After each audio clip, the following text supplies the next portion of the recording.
नमस्कार विद्यार्थी मित्रांनो, गुरुकुल इंजिनिअरिंग अकॅडमीच्या या ऑनलाईन प्लॅटफॉर्मवरती मी मनोज भोसने तुमच्या सर्वांचं स्वागत करतोय। विद्यार्थी मित्रांनो, प्रीवियस लेक्चरमध्ये आपण centroid and centre of gravity या चॅप्टरमधले पर्टिक्युलर सेंट्रॉइडचे प्रॉब्लेम डिस्कस करत होतो। आपले जे पहिले 2 क्वेश्चन झालेत 6 मार्कचे, त्याच्यामध्ये आपण एरिया ॲड करत गेलो। पहिल्या एरियामध्ये दुसरा एरिया ॲड केला किंवा दुसऱ्यामध्ये तिसरा एरिया ॲड केल्यानंतर टोटल जो गिवन एरिया आहे तो बनत होता, बरोबर का?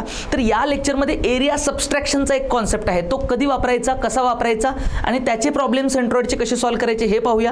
तर प्रीवियस इयरला विचारला जो एक क्वेश्चन आहे तो मी इथं घेतलेला आहे। तर पाहूया क्वेश्चन नंबर काय आहे बघा। क्वेश्चन नंबर 3 आहे, calculate the centroid for the shaded area as shown in figure. Statement इथं चेंज झालेली आहे, व्यवस्थित वाचा।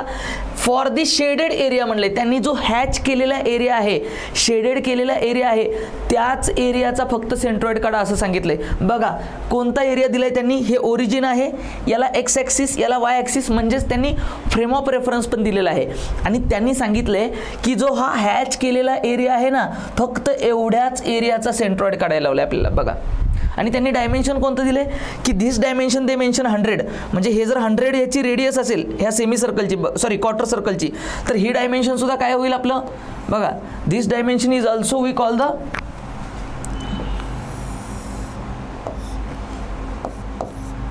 100 mm, बघा हे डायमेन्शन सुद्धा 100 आहे आणि this dimension is also we call the 100 mm।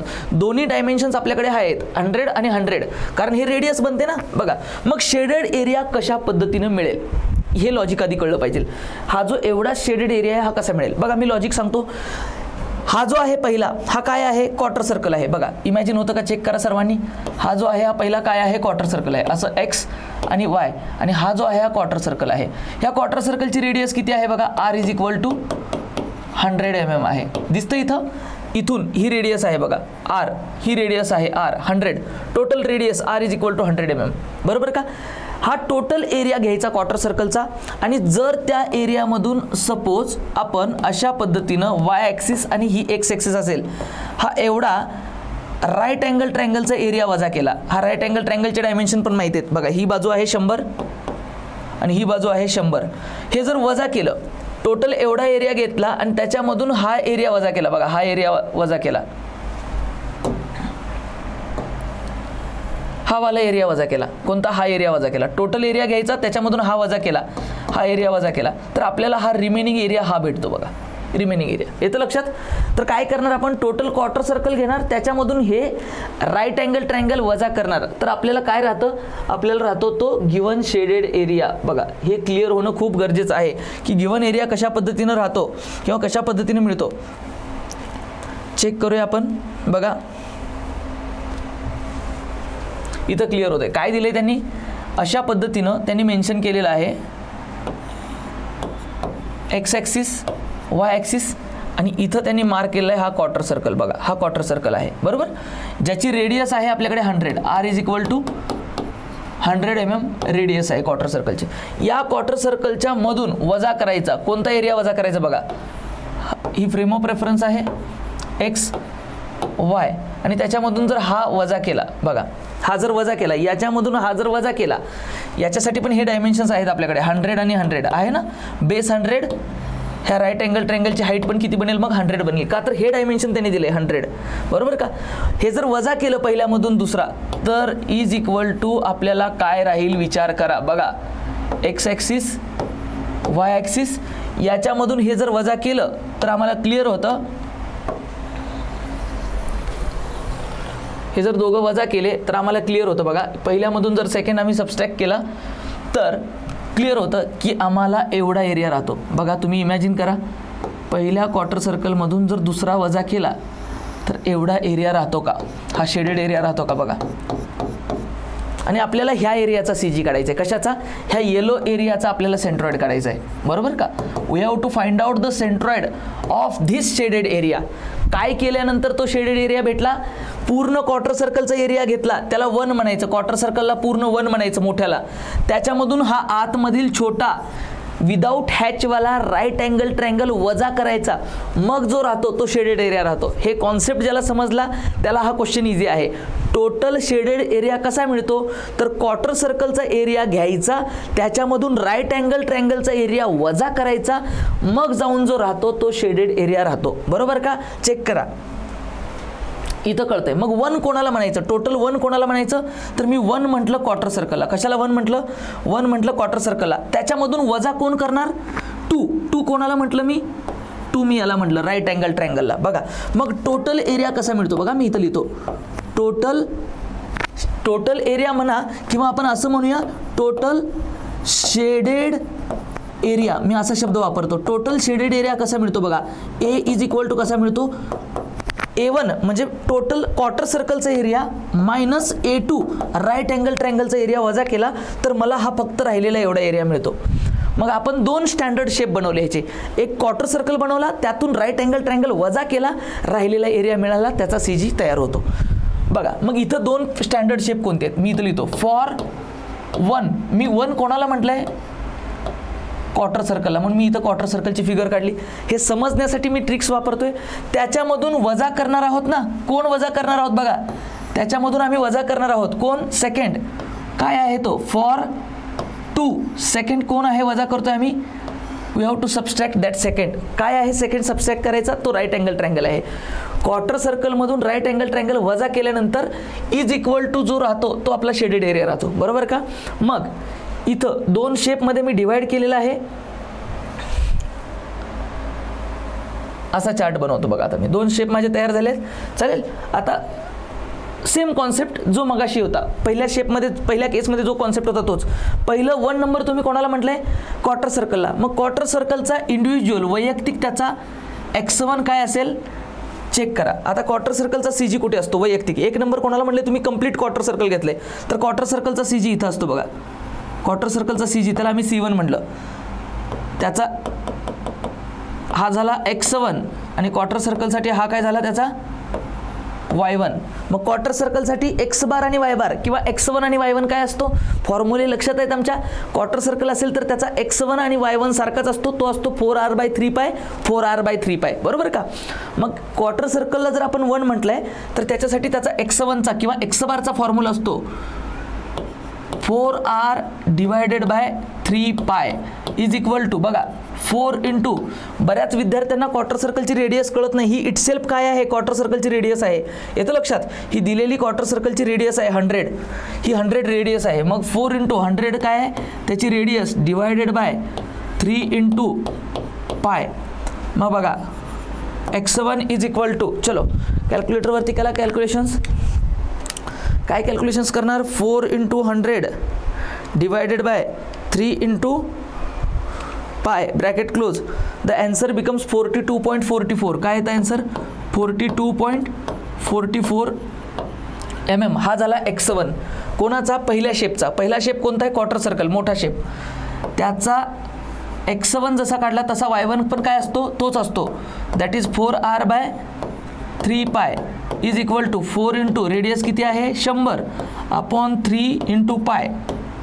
Same calculation आत्ता केले त्यामुळे ते रिपीट करत बसत नाही. मी लिहितो 42.44 mm. म्हणजे मला त्याचा x1 कळाला, मला त्याचा y1 कळाला. आता त्याचा A1 क्वार्टर सर्कलचा एरिया काय येतो बघा. सर्कलच्या एरियाचा चौथा पार्ट म्हणजे क्वार्टर सर्कलचा एरिया. सर्कलच्या एरियाचा फॉर्म्युला काय? πr² डिवायडेड बाय 4 केलं तर क्वार्टर सर्कलचा एरिया येतो. मग is equal to pi into r किती आहे? 100² डिवायडेड बाय 4 केलं बघा. मग A1 कशा पद्धतीने मिळेल बघा. कॅल्क्युलेशन्स करा. पाय इंटू 100² डिवायडेड बाय 4 केलं त्याचा चौथा पार्ट म्हणजेच 7853.98. काय येतं बघा? 7853.98 mm² is the area for. कोणाचा एरिया आहे तो? त्या क्वार्टर सर्कलचा एरिया आहे. क्वार्टर सर्कलच्या एरियाचा फॉर्म्युला सुद्धा लक्षात आहे. म्हणजे लेक्चरच्या सुरुवातीला पहिल्या 2 लेक्चरमध्ये जे काय आपण प्लेन लॅमिनाचे फॉर्म्युले घेतलेत ते फॉर्म्युले लक्षात पाहिजेत की फ्रेम ऑफ रेफरन्सपासून क्वार्टर सर्कलचा एक्स बार आणि वाय बार काय येतो, 4r/3π असतो, 4r/3π असतो. आता याच्यामधून वजा कोणता शेप करायचा आहे, राईट अँगल ट्रायंगल वजा करायचा आहे. आता राईट अँगल ट्रायंगलला बेस लागतो आणि हाईट लागते. काय बेस आहे राईट अँगल ट्रायंगलचा, 100 बेस आहे आणि हाईट किती आहे, 100 आहे आणि क्वार्टर सर्कलची रेडियस पण 100च होती. क्लिअर होते. मग आता बघा राईट अँगल ट्रायंगलला जर 2 म्हटलंय तर त्याच्या एक्स बारला आपण म्हणणार x2. आता राईट अँगल ट्रायंगलचा CG कुठे असतो बघा, मी काय करतो या पद्धतीने आपण रिप्रेझेंट करू शकतो. याचा CG बघा, याचा CG कुठे असेल, इथं असेल बघा, याचा CG इथं असेल C2. कोणाचा, राईट अँगल ट्रायंगलचा. मग राईट अँगल ट्रायंगलचा हा जो डिस्टन्स आहे याला म्हणायचं x2 आणि याला म्हणायचं y2. बघा ह्या राईट अँगल ट्रायंगलसाठी C2 त्याचा CG इथं असतो, हा असतो b/3 आणि हा असतो h/3. क्लिअर होत आहे. x2 किती असेल बघा, x2 इज इक्वल टू काय फॉर्म्युला आहे, x2 हा x2 कसा भेटतो, टोटल बेस 100 आहे ना, b/3 बघा, b/3 बेस किती आहे 100/3. x2 भेटला मला रेफरन्स पासून किती आहे 100/3. It becomes 33.33 mm. चेक करा, हा झाला माझ्यासाठी x2. आता त्याचा y2 काय असेल रेफरन्स पासून, ह्या रेफरन्स पासून त्याचा y bar quarter right angle ट्रायंगलचा y बार असतो h/3 बेस पासून, बरोबर का. मग बघा y bar is equal to काय बनेल, y बार किंवा y2 म्हणतो आपण त्याला सेकंड शेपसाठी, h/3. h किती आहे, हाईट पण 100 आहे, मग 100/3. मग बघा y2 किती आला माझा, इट इज ऑल्सो 33.33 mm.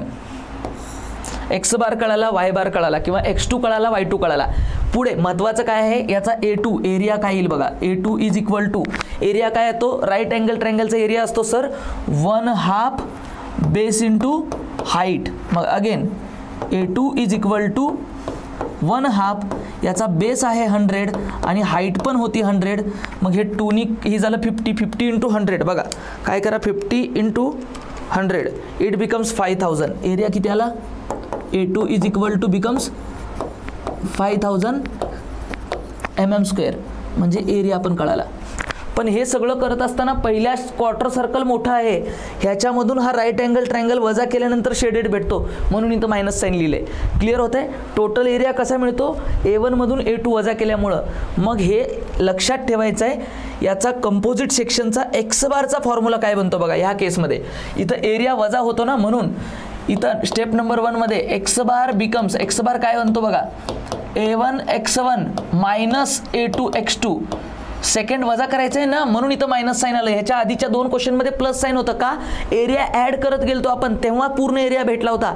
इथं रिक्वायर्ड एरिया, ज्या एरियाचा सेंट्रॉइड काढायचा आहे तो एरिया कसा भेटतो, दिलेल्या क्वार्टर सर्कलच्या एरियामधून जर राईट अँगल ट्रायंगल वजा केला तर शेडेड एरिया भेटतो, म्हणून इथं मायनस साईन येतं आहे, बरोबर का.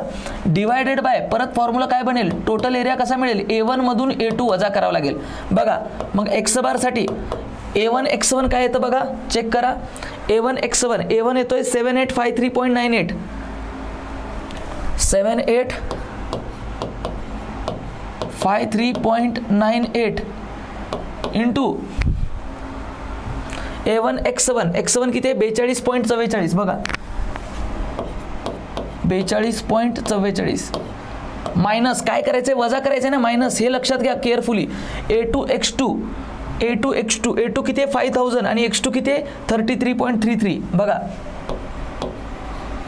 5000 into 33.33 bracket close divided by A1 minus A2 7853.98 minus 5000 बघा. क्लिअर होत आहे. याला सॉल्व केल्यानंतर आन्सर जे भेटतं ते आपल्यासाठी असेल आपला एक्स बार.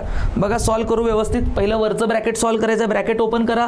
7853.98 इंटू किती आहे 42.44 ब्रॅकेट क्लोज. याच्यामधून मायनस करायचं आहे, मायनस काय आहे 5000 into 33.33 bracket close equal to जे काय व्हॅल्यू वरचं आलं त्याला डिवाइड म्हणा आणि ब्रॅकेट ओपन करून ही व्हॅल्यू लिहा 7853.98 मायनस 5000 ब्रॅकेट क्लोज. बघा आन्सर काय तर परत एकदा चेक करतो.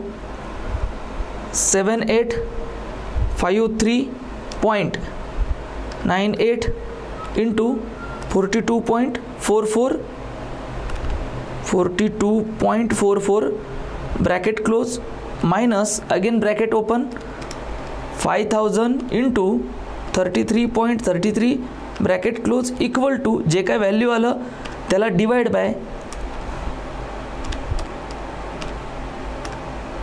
मायनस उत्तर येतं 58.40 58.40. बघा चेक करा सगळ्यांनी 58.40 mm आन्सर येतं का चेक करा सर्वांनी, क्रॉस चेक करा. हा झाला त्याच्यासाठी असणारा एक्स बार. बघा हा काय आहे त्याच्यासाठी असणारा एक्स बार. बघा एक्स बार कशा पद्धतीने आपण आयडेंटिफाय केलेला आहे, क्लिअर होत आहे. एक्स बार झाला हा. ओके पुढे आपल्याला सेकंड काय आयडेंटिफाय करायचं आहे, we have to find out the Y bar again. आता वाय बार काढायचं आहे. बघा मग वाय बारसाठी फॉर्म्युला काय येतो बघा, Y bar is equal to step number 2 परत तोच formula Y bar is equal to. आता फक्त A1 x1च्या जागी काय होईल y1 मायनस करायचं आहे ना पहिल्यामधून, म्हणून A2 y2 divided by A1 minus A2. मग बघा again Y bar is equal to A1 काय आपला तोच फॉर्म्युला 7853.98 मल्टिप्लाय बाय y1 किती येतो बघा, y1 येतो 42.44 तोच आहे 42.44 bracket close. A1 y1 minus A2 किती आहे 5000 इंटू y2. बघा y2चं व्हॅल्यू किती आहे परत 33.33 bracket close divided by A1 minus A2. A1 किती आहे 7853.98 into 98 minus A2 that is 5000 bracket close. बघा A1 y1 minus A2 y2 divided by A1 minus A2 we will get the value of Y bar. याचा Y bar shaded एरियाचा Y bar काय येईल चला calculate करा तुम्ही. 7853.98 into 42.44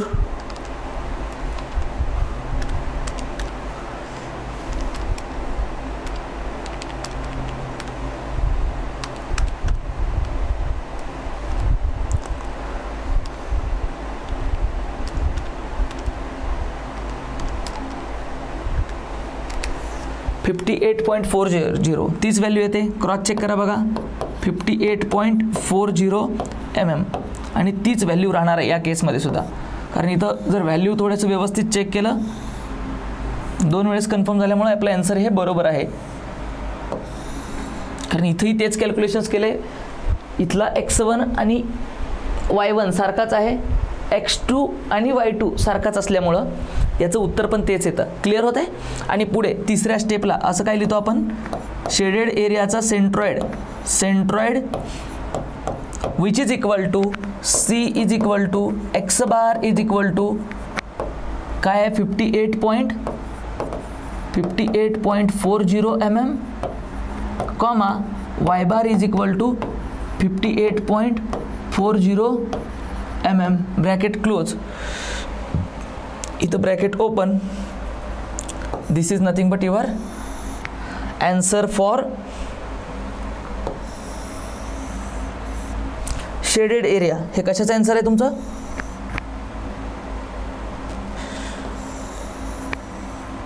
shaded एरियासाठी answer आहे. क्लिअर होतंय का चेक करा कशा पद्धतीनं क्वेश्चन आपण सॉल्व्ह केलेला आहे. रिक्वायर्ड शेडेड एरिया कसा मिळाला, टोटल क्वार्टर सर्कलमधून राईट अँगल ट्रायंगल आम्ही वजा केल्यानंतर आम्हाला जो एरिया भेटला that is nothing but the shaded area. तो आमच्यासाठी शेडेड एरिया आहे. व्यवस्थित कॅल्क्युलेशन चेक करा. 1 मधून 2 वजा केल्यानंतर आपल्याला रिक्वायर्ड एरिया मिळाला आणि पुढे एक्स बार आणि वाय बार फॉर्म्युले कसे आले हे मात्र लक्षात घ्या. चालेल. बघा या पद्धतीनं हा जो क्वेश्चन नंबर शेडेड एरियाचा किंवा एरिया सबस्ट्रॅक्शनचा हा क्वेश्चन नंबर 1 आपण पाहिला. आता पुढच्या लेक्चरमध्ये भेटूया पुढच्या क्वेश्चनसोबत. तोपर्यंत हे सेशन मी इथं स्टॉप करतो. Thank you so much.